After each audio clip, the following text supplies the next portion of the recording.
राज्यर 3 सहरर राति तापमात्रा 15 degree Celsius तले रहिथिला। राउरकेला पारद 13.9 डिग्री को खसी आसीथिला।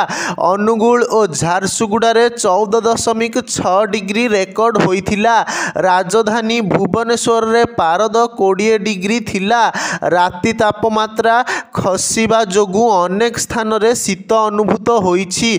आसंता 4 रु 5 दिन भितर राति तापमात्रा आहुरी 2 रु 4 डिग्री खसिबो बोली पाणीपाग विभाग पूर्वानुमान करिथिला।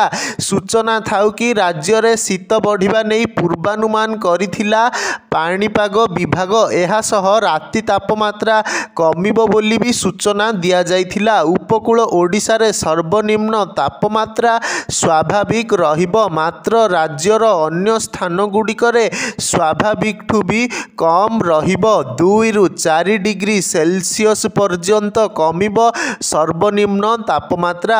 उपकूल ओडिशा और आभ्यंतरीण ओडिशा रे राति बेले सर्वनिम्न तापमात्रा 18 रु 20 डिग्री सेल्सियस को खसिबो।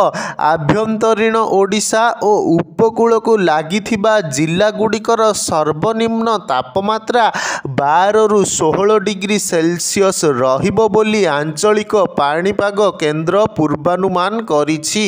राति बेलकु तापमात्रा पाखापाखि 1 डिग्री सेल्सियस कमिबो। राज्य रे शीत सामान्य बढ़िबो।